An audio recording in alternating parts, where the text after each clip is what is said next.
Hello friends, welcome to all of you.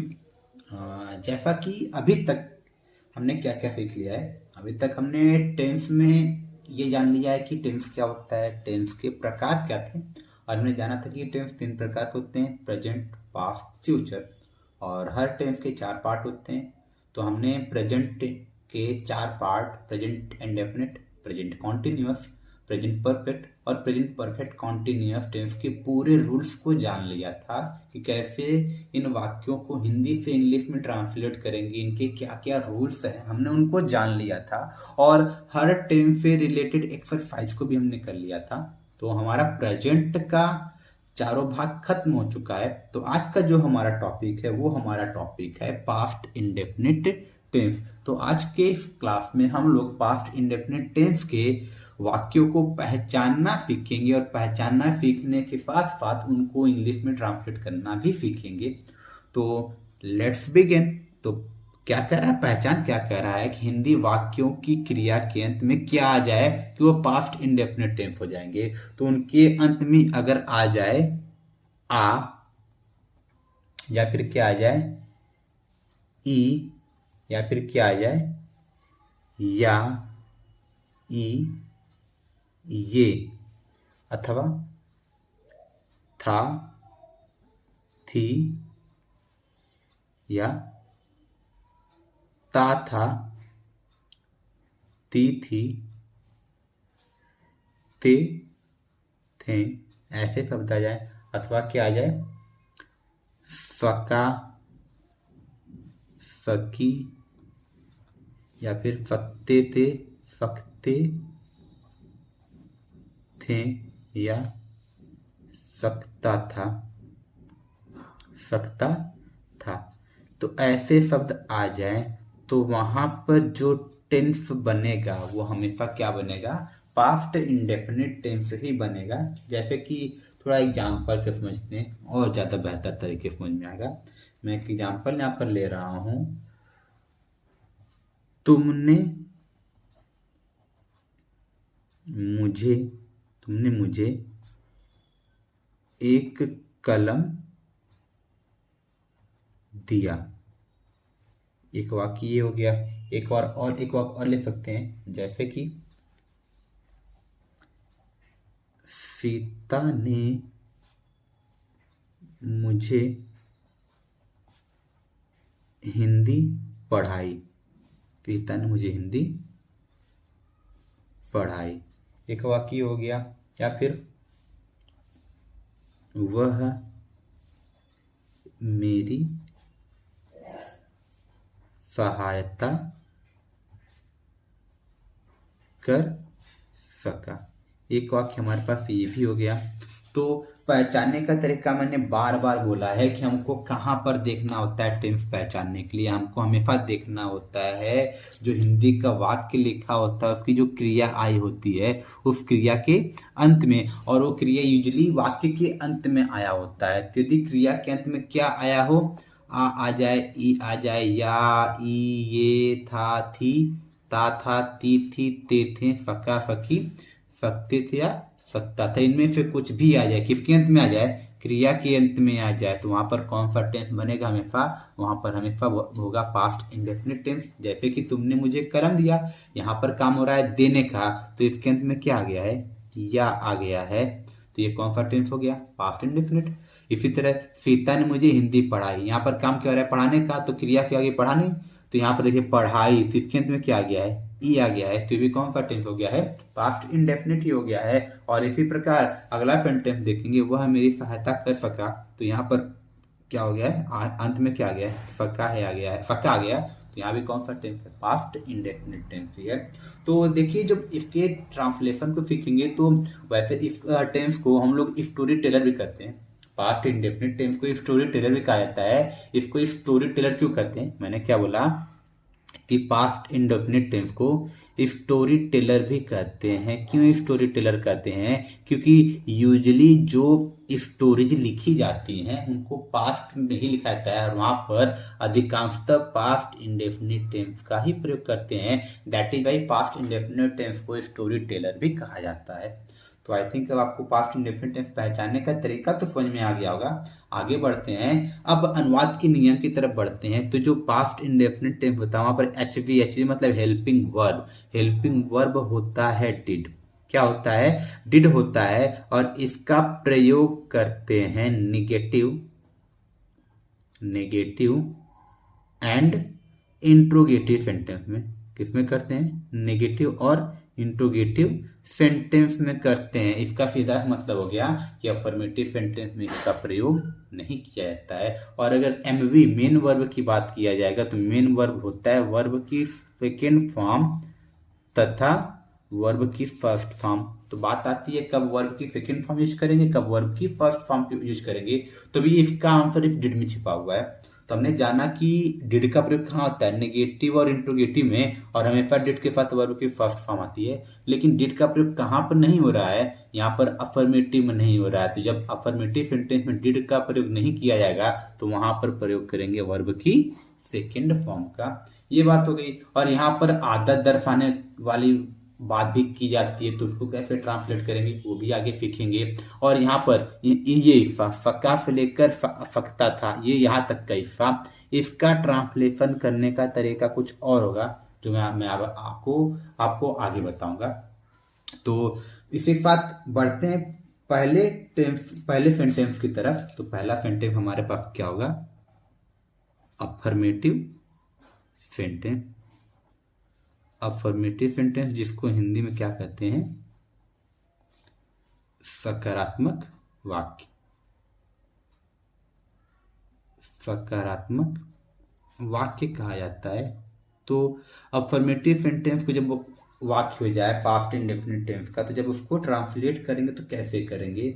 तो पहला point क्या होगा अफर्मेटिव सेंटेंस को ट्रांसलेट करने का? यहाँ पर मैं वापस से लैंग्वेज बता रहा हूँ ताकि जब आगे इसके हिस्से को पढ़ाऊँ तो मुझे लैंग्वेज बार बार लिखना ना पड़े। वहाँ पर सिर्फ हम लोग इन दो चीज़ों का चेंज करेंगे, और इन दो चीज़ों के चेंज करने से हमको दूसरा टेंस मिल जाएगा। तो लैंग्वेज सेम रहना है, बस हेल्पिंग वर्ब मेन वर्ब को चेंज करने से हमको present past continuous, past perfect और पास्ट परफेक्ट कॉन्टिन्यूअस मिल जाएगा। तो यहाँ पर लैंग्वेज में बता दे रहा हूँ कि जब अफर्मेटिव सेंटेंस को ट्रांसलेट करेंगे सकारात्मक वाक्यों को पास्ट इंडेफिनिट टेंस के, तो हम लोग क्या करेंगे? सबसे पहले सब्जेक्ट का प्रयोग करते हैं। सब्जेक्ट का प्रयोग करते हैं। वैसे तो जो इसका जनरल स्ट्रक्चर होता है अफर्मेटिव सेंटेंस का, वो कहता है कि सबसे पहले सब्जेक्ट और सब्जेक्ट के बाद हेल्पिंग वर्ब का प्रयोग करते हैं। लेकिन हमने ऊपर जाना कि इस टेंस का हेल्पिंग वर्ब डिड होता है, बट डिड का प्रयोग करते कहाँ पर थे? निगेटिव या इंट्रोगेटिव में। अर्थात यहाँ पर हेल्पिंग वर्ब का प्रयोग नहीं करते हैं। तो लिख लेते हैं हेल्पिंग वर्ब डिड का प्रयोग नहीं किया जाता है। और जब हेल्पिंग वर्ब का प्रयोग नहीं करेंगे तो यहाँ पर मेन वर्ब क्या आएगा? मेन वर्ब की सेकेंड फॉर्म अर्थात V2 का प्रयोग करते हैं। V2 का प्रयोग करते हैं। अर्थात जब सब्जेक्ट लिख लेंगे, सब्जेक्ट के बाद क्या लिखना होगा? वर्ब की सेकेंड फॉर्म लिखना होगा। उसके बाद क्या करेंगे? उसके बाद हमको करना होगा अगला पॉइंट, ऑब्जेक्ट लिखकर अन्य शब्दों को लिख लिया जाता है। ऑब्जेक्ट लिखकर अन्य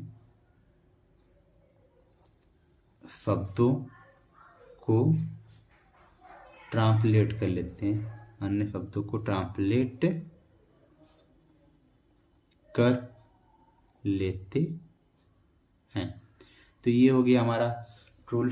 तो लेकिन देखिए यहाँ पर मैंने एक रूल छोड़ा हुआ है, ये फक्का वाला शब्द आने पर वो भी वहाँ भी अफर्मेटिव हो सकता है, लेकिन उसके नियम को मैं इसके बाद बताऊंगा। पहले नॉर्मल तरीका सीख लेते हैं। तो इसका स्ट्रक्चर हमको क्या मिलेगा? स्ट्रक्चर जान लेते हैं। स्ट्रक्चर हमको मिलेगा, सबसे पहले क्या लिखना है? सब्जेक्ट। तो स्ट्रक्चर में सबसे पहले क्या आएगा? सब्जेक्ट आएगा। यहाँ पर हेल्पिंग वर्ब तो है नहीं, मतलब हेल्पिंग वर्ब की वैल्यू तो गायब है। तो मेन वर्ब लिखना है, तो मेन वर्ब क्या है, वर्ब की सेकंड फॉर्म V2, तो सब्जेक्ट के बाद क्या आ जाएगा, V2 आएगा। उसके बाद क्या लिखना है, ऑब्जेक्ट लिखना है, और ऑब्जेक्ट लिखकर क्या करना होगा, बाकी बचे शब्द अर्थात अदर वर्ड्स, अदर वर्ड्स। तो इस प्रकार से स्ट्रक्चर ये हमको मिल गया है past indefinite tense, past indefinite tense के अफर्मेटिव सेंटेंस को ट्रांसलेट करने का। तो इसको एग्जाम्पल के थ्रू समझते हैं। जैसे कि ऊपर ये तीन एग्जाम्पल दिए हुए हैं। एग्जाम्पल क्या है हमारे पास, एक एग्जाम्पल हमारे पास है पहला वाला कि तुमने मुझे एक कलम दिया। तो हमने ऑलरेडी इसको पहचान लिया है कि कौन सा टेंस है, वापस से बताता हूँ। उस क्रिया को देखें, काम रह देने का, इसके अंत में आ गया है या सब, ये पास्ट इंडेफिनिट हो गया है और पूर्ण विराम का प्रयोग हुआ है बिना निगेटिव वर्ड के। तो ये सेंटेंस क्या बन जाएगा, इसका सेंटेंस बन जाएगा अफर्मेटिव सेंटेंस। तो इस वाक्य को हमको ट्रांसलेट करना है।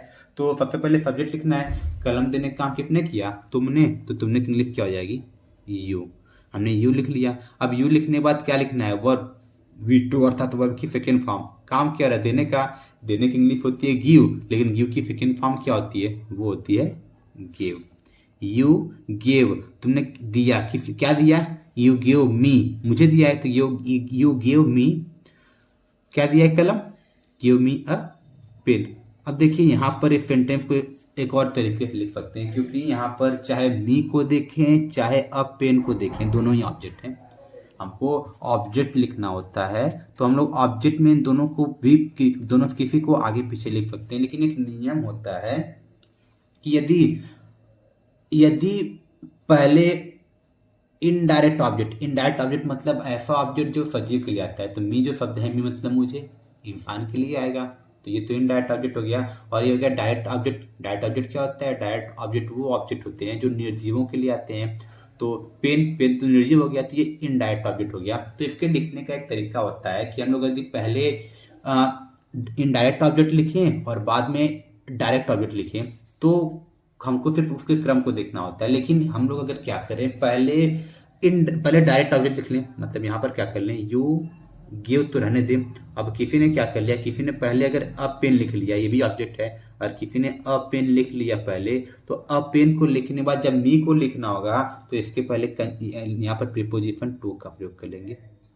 प्रीपोजिशन किसका प्रयोग कर लेंगे, टू का प्रयोग कर लेंगे। लेकिन यदि किसी ने पहले मी को लिख लिया, अर्थात पहले इनडायरेक्ट ऑब्जेक्ट को लिख लिया, उसके बाद डायरेक्ट ऑब्जेक्ट को लिख रहा है, तो इस टू का प्रयोग नहीं करेंगे। यहाँ पर देखिए, मैंने पहले इनडायरेक्ट ऑब्जेक्ट लिखा, मी लिखा था, और उसके बाद डायरेक्ट ऑब्जेक्ट अ पेन लिखा, तो बीच में टू का प्रयोग नहीं किया। लेकिन जब मैंने यहाँ पर पहले डायरेक्ट ऑब्जेक्ट लिख दिया अ पेन, उसके बाद मुझे मी लिखना था, तो मी के पहले किसका प्रयोग किया गया है, टू का प्रयोग किया गया है। तो इस प्रकार से इस एक वाक्य को, तुमने मुझे एक कलम दिया, इसको ट्रांसलेट करने के कितने तरीके हो गए, दो तरीके हो गए।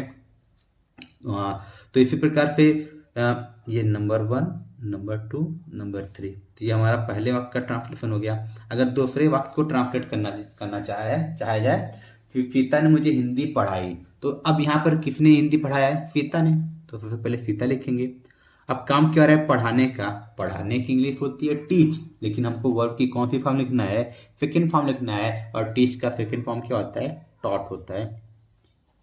हमने लिख लिया टॉट, सीता टॉट। अब यहाँ पर देखिए फिर से दो ऑब्जेक्ट हैं। अब फिर भी अगर ये क्वेश्चन आता है कैसे ऑब्जेक्ट को ढूंढे जाए कि कौन सा डायरेक्ट ऑब्जेक्ट है, कौन सा इनडायरेक्ट ऑब्जेक्ट, और ऑब्जेक्ट है भी या नहीं, तो इसका तरीका होता है, वैसे तो मैंने इसे पिछले वीडियोज में बताया हुआ है, जब मैंने सेंटेंस पढ़ाया था तो वहां पर मैंने ऑब्जेक्ट ढूंढने का तरीका बताया हुआ है। लेकिन यहाँ पर मैं आज दोबारा बताता हूँ कि डायरेक्ट ऑब्जेक्ट ढूंढने के लिए, जब डायरेक्ट ऑब्जेक्ट ढूंढना होता है मतलब निर्जीव वस्तु को, तो क्रिया के साथ क्या लाकर प्रश्न करने पर, उत्तर में जो पद मिलता है वो हमारा होता है डायरेक्ट ऑब्जेक्ट। जैसे कि सीता ने मुझे हिंदी पढ़ाई, सीता ने मुझे क्या पढ़ाई, तो आंसर क्या मिलेगा, हिंदी, तो ये हमारा हो गया डायरेक्ट ऑब्जेक्ट। अच्छा, सीता ने हिंदी किसे पढ़ाई, तो आंसर क्या मिलेगा, मुझे। तो जब किसे या किसको लाकर प्रश्न करें, किसे या किसको लाकर प्रश्न करें, तो वहां भी ऑब्जेक्ट मिलता है। तो ये जब किसे या किसको से ऑब्जेक्ट मिलता है तो वो होता है इनडायरेक्ट ऑब्जेक्ट। वो क्या होता है, इनडायरेक्ट ऑब्जेक्ट होता है। और जब क्या से जो ऑब्जेक्ट मिलता है वो होता है डायरेक्ट ऑब्जेक्ट। हाँ, अगर कोई इंग्लिश जानना चाहता है तो क्या के लिए व्हाट और किस या किसको के लिए हूँ। तो वापस से देखना, हमने भी जस्ट खोजा कि हिंदी क्या है। हिंदी हमारा डायरेक्ट ऑब्जेक्ट है और मुझे क्या हो गया, ये हो गया इन डायरेक्ट ऑब्जेक्ट। अगर सबसे पहले हम लोग मुझे की इंग्लिश लिखे मी, तो हमने मी को लिख लिया। मी को लिखने के बाद हमको फिर क्या लिखना होगा, हिंदी लिखना होगा। Sita taught me Hindi. यहाँ पर टू का प्रयोग करने की जरूरत नहीं है। अगर कोई क्या किया, कोई अगर लिख रहा है सीता सीता टॉट, अब किसी ने सबसे पहले हिंदी लिख लिया, सीता टॉट हिंदी। सीता ने हिंदी पढ़ाया, किसे पढ़ाया है, मुझे पढ़ाया है। तो उस केस में डायरेक्ट ऑब्जेक्ट के बाद किसका प्रयोग करेंगे, टू का प्रयोग करेंगे, उसके बाद मी का प्रयोग करेंगे। तो ये क्या हो गया, Sita taught Hindi to me. तो आई होप अब आपको ये तरीका भी समझ में आ गया होगा। तो चलिए ज़्यादा सस्पेंस न बरकरार रखते हुए ये जो फका वाला है इसके ट्रांसलेशन के तरीके को भी मैं बता देता हूँ। इसका ट्रांसलेशन करने का तरीका क्या हो जाएगा, देखिए यहाँ पर मैं ध्यान नहीं दिया हूँ। यहाँ जब ट्रांसलेट किया हूँ तो कॉपी को एडजस्ट नहीं कर पाया, दोबारा बता देता हूँ कि जब मैंने यहाँ पर किसने और सब्जेक्ट क्या था, सीता था, तो उसके बाद वर्ब की सेकेंड फॉर्म लिखना, टॉट लिखना था, लिख दिया हमने टॉट। वर्ब की सेकेंड फॉर्म हमने जब पहले इनडायरेक्ट ऑब्जेक्ट लिखा और बाद में डायरेक्ट ऑब्जेक्ट लिखा तो टू का प्रयोग नहीं किया। लेकिन जब हमने पहले डायरेक्ट ऑब्जेक्ट लिख लिया उसके बाद हमको इनडायरेक्ट ऑब्जेक्ट लिखना था तो हमने टू का प्रयोग किया था। तो अब थोड़ा फक्का वाला कंडीशन जान लेते हैं कि यदि वाक्य के अंत में फक्का, फकी, फकते थे या फकता था ऐसे शब्द आ जाए तब कैसे ट्रांसलेट करेंगे, तो उसको जान लेते हैं। यदि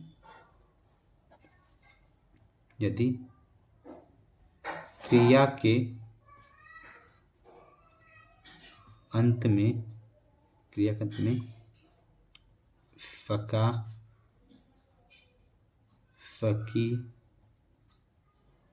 फके,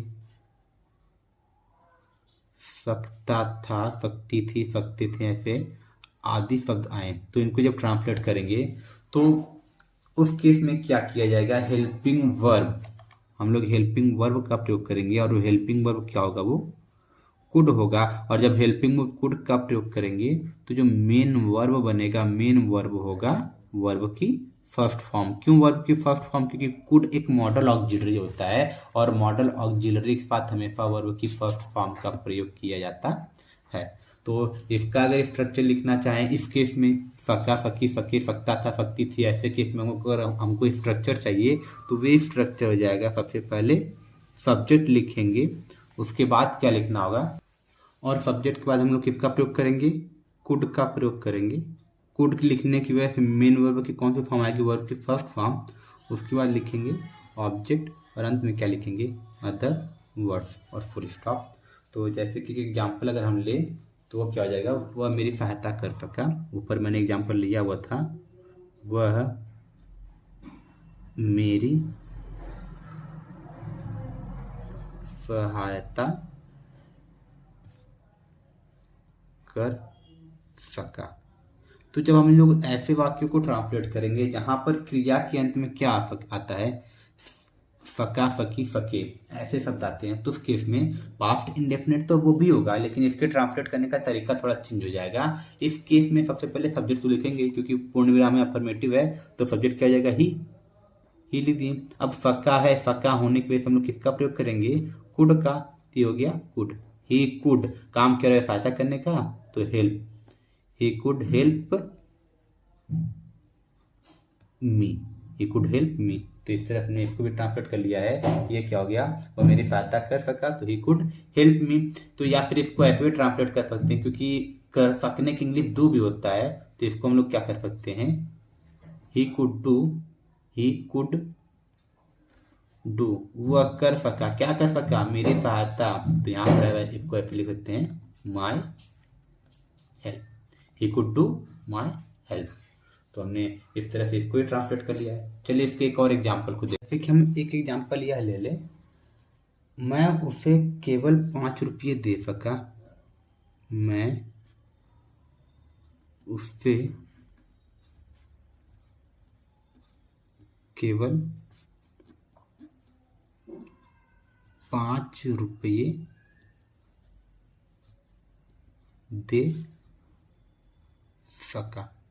तो जब हम लोग इस वाक्य को ट्रांसलेट करेंगे तो हम लोग वापस से देखेंगे जो वाक्य है इसके अंत में क्या आ गया है, सका आ गया है, और पूर्ण विराम का प्रयोग हुआ है बिना नेगेटिव वर्ड के। तो अफर्मेटिव सेंटेंस पर फक्का है तो पास्ट इंडेफिनिट टेंस, लेकिन फक्का होने की वजह से जब इसको ट्रांसलेट करेंगे तो अफर्मेटिव तो सबसे पहले सब्जेक्ट लिखना होगा।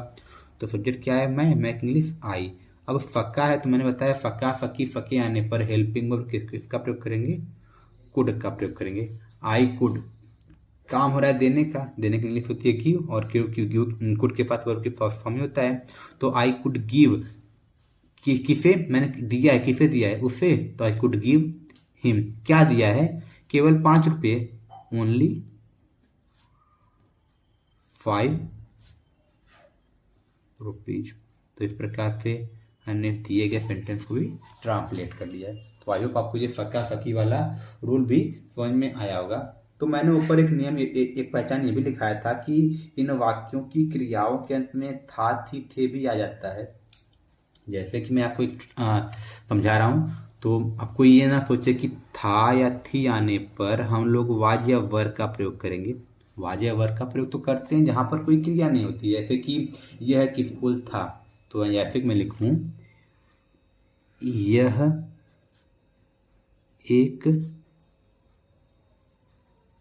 स्कूल था, तो यहाँ पर भी था आया हुआ है, लेकिन क्या यहाँ पर कोई क्रिया है, कोई काम हो रहा है, यहाँ पर तो कोई काम नहीं हो रहा है। तो यहाँ पर वाज या वर्ब का प्रयोग कर सकते हैं। इसका नॉर्मली ट्रांसलेशन हो जाएगा this was a school, this was a school. यहाँ पर तो वाज या वर्ब का प्रयोग आएगा, लेकिन इसे था थी का प्रयोग कहाँ पर आ जाए, क्रिया के अंत में आ जाए। जैसे कि वह गया था, वह गया था, ये हमको इस टाइप का सेंटेंस मिल जाए तो बहुत से लोग अभी ये भी क्वेश्चन कर सकते हैं, पर या था आ गया है तो ये तो पास्ट परफेक्ट को डिनोट करता है ना। या था, ई थी, ये थे, चुका था, चुकी थी, चुके थे, तो होता है पहचान, लेकिन दोनों में इस वाक्य में और उस वाक्य में बहुत ही डिफरेंस है, बहुत ही ज्यादा डिफरेंस है। पहचान करने का तरीका अलग होता है। वह गया था, यहाँ पर क्रिया के साथ था जुड़ा हुआ था, ये पास्ट इंडेफिनिट, ये पास्ट परफेक्ट क्यों नहीं है, इसके पीछे का रीजन है। जब वैसे तो यूजुअली जो पास्ट परफेक्ट के टेंस होते हैं वहां पर 2 कार्यों का होना पाता है। कितने कार्यों का होना पाता है, 2 कार्यों का होना पाता है। लेकिन जब पास्ट परफेक्ट में एक ही कार्य का होना पाता है तो वहां पर पहले पहले से ही पहले से ही ऐसे शब्द आते हैं, पहले या पहले से ही। तो जब ऐसे शब्द आते जहां पर पास्ट परफेक्ट में एक ही कार्य होता है तो उस वहां पर क्रिया के अंत में या था, ये थी आए और साथ में इनमें से कोई शब्द आ जाए तब तो बोलेंगे पास्ट परफेक्ट। तो आप मुझे बताइए यहाँ पर जो लिखा गया वह गया था, तो क्या यहाँ पर पहले या पहले से ही प्रयोग हुआ है, नहीं हुआ है। तो ये कौन सा टेंस बनेगा, ये भी बनेगा पास्ट इंडेफिनिट टेंस ही। तो फर्क कितना होता है, यहाँ पर था थी के केस में जब सिर्फ था थी आता है तो वहां पर हम लोग हेल्पिंग वर्ब डिड का प्रयोग करते हैं वर्ब की फर्स्ट फॉर्म के साथ। तो जब इसको ट्रांसलेट करेंगे वह गया था तो सब्जेक्ट लिखेंगे ही। अब था थी के लिए किसका प्रयोग करेंगे, डिड का, ही डिड। अब जाने का हो रहा है तो जाने का इंग्लिश हो जाएगा गो, ही डिड गो। इसी तरह अगर फिर हमने इसको इतने पे छोड़ दिए कि वह गया, वह गया, अगर हमने बस इतने पे छोड़ दिया। अब देखिए यहाँ पर था नहीं आया है, अब जब यहाँ पर था नहीं आया है, पास्ट इंडेफिनिट ये भी है, पास्ट इंडेफिनिट ये भी है, लेकिन यहाँ पर क्रिया के अंत में था आया था तो इसलिए हमने हेल्पिंग वर्ब डिड का प्रयोग कर लिया था। लेकिन जब यहाँ पर था का प्रयोग नहीं किया गया है तो इसका ट्रांसलेशन क्या हो जाएगा, ही वेंट। तो और इसी प्रकार अगर हम लोग इसको ऐसे लिख लें, वह जाता था, वह जाता था, तो यहाँ पर था आ गया तो ये भी पास्ट इंडेफिनिट टेंस को ही डिनोट कर रहा है। लेकिन साथ ही साथ ये एक भाव प्रकट कर रहा है आदत की। जब आदत का भाव प्रकट किया जाता है तो उस केस में या तो हम लोग वुड का प्रयोग करेंगे या तो यूज्ड टू का प्रयोग करेंगे। तो इस सेंटेंस को हम लोग लिख सकते हैं, ही वुड गो, या फिर इसको और भी क्या लिख सकते हैं, ही यूज्ड टू गो। तो मैं इसको इस नियम को लिख कर बता देता हूं।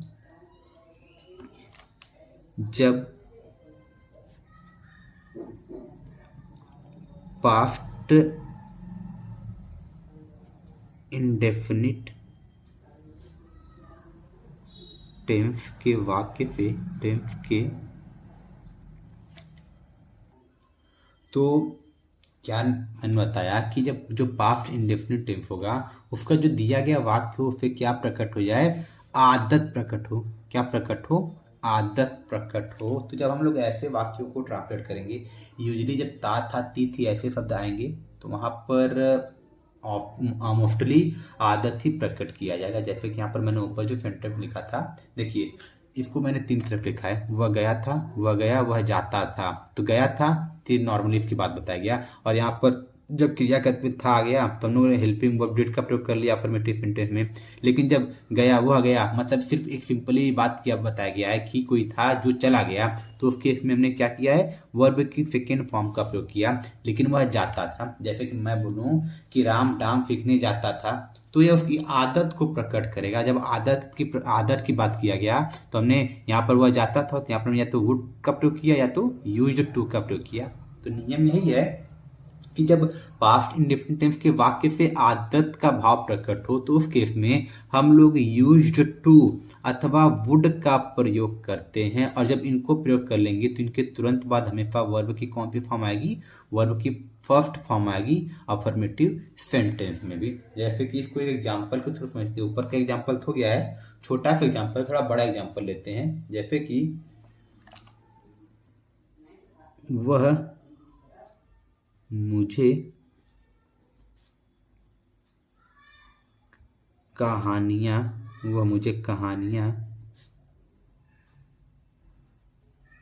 सुनाती थी। वो मुझे कहानियां सुनाती थी। तो अब जब इसको ट्रांसलेट करना है तो हम लोग इसको ट्रांसलेट करते समय क्या कर सकते हैं। सबसे पहले अफर्मेटिव है, देखिए ती थी आगे है, तो अफर्मेटिव तो हम लोग यहाँ पर क्या लिखेंगे, सबसे पहले सब्जेक्ट, यहाँ पर सुनाती थी तो ये सी हो जाएगा, सी। अब सी को लिखने के बाद तो सुनाती थी, ती थी आ गया है, तो ये क्या प्रकट कर रहा है, आदत को प्रकट कर रहा है। तो आदत को प्रकट करने की वजह से अब यहाँ पर हम लोग क्या लिखेंगे, या तो यूज्ड टू या तो वुड। मैंने इसका स्ट्रक्चर नहीं बताया, अगर कोई इसका स्ट्रक्चर लिखना चाहता है यूज टू या वुड का, तो स्ट्रक्चर ये हो जाएगा। सबसे पहले क्या लिखेंगे, सब्जेक्ट, उसके बाद या तो यूज्ड टू लिखा जाएगा, या तो यूज्ड टू, या फिर किसका प्रयोग किया जाएगा, वुड का प्रयोग किया जाएगा खुद से। और उसके बाद लिखेंगे वर्ब की फर्स्ट फॉर्म, अर्थात जो वाक्य लिखा होगा उसमें जो काम होगा उसकी कौन सी फॉर्म लिखेंगे, वर्ब की first form. After that object और in the end other words का प्रयोग करेंगे। तो ये स्ट्रक्चर हो सकता है आदत दर्शाने वाले वाक्यों की। तो अब इसको जब हम लोग ट्रांसलेट कर रहे थे तो हमने सी को लिख लिया था। अब ये आदत दर्शा रहा है, तो या तो यूज्ड टू लिखेंगे या तो वुड लिखेंगे। तो चलिए मैंने यहाँ पर क्या लिख लिया, यूज्ड टू लिख लिया, ही सी यूज्ड टू। और जब बात कहानी सुनाने की आती है तो वहां पर प्रयोग करते हैं टेल का। सी यूज्ड टू टेल, क्या सुनाती थी, कहानियां, टेल स्टोरीज।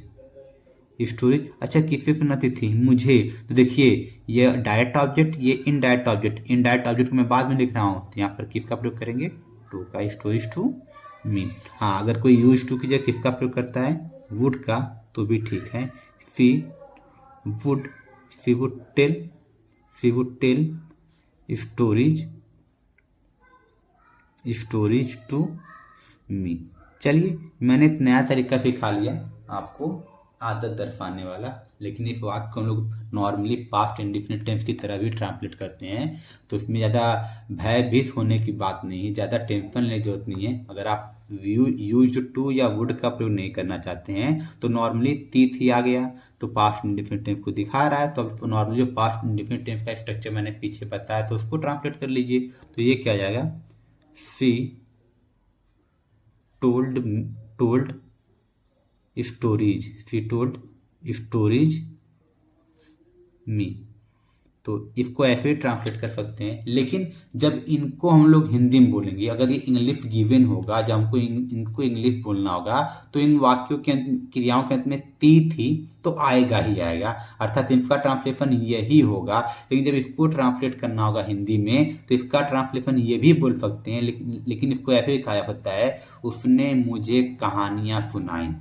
इसका ट्रांसलेशन और क्या सकता है, उसने मुझे कहानियां सुनाई। लेकिन जब इनको ट्रांसलेट करना होगा तो इनका ट्रांसलेशन क्या होगा, फिर प्रस्तुति होगा, वो मुझे कहानियां सुनाती थी। तो आई होप अब आपको यह तरीका समझ में आ गया होगा। तो इसी के साथ मैं आज के वीडियो लेक्चर को समाप्त कर रहा हूँ। अगले वीडियो लेक्चर में हम लोग पास्ट इंडेफिनिट टेंस के नेगेटिव सेंटेंस को ट्रांसलेट करना सीखेंगे। तो आज के लिए टाटा बाय बाय।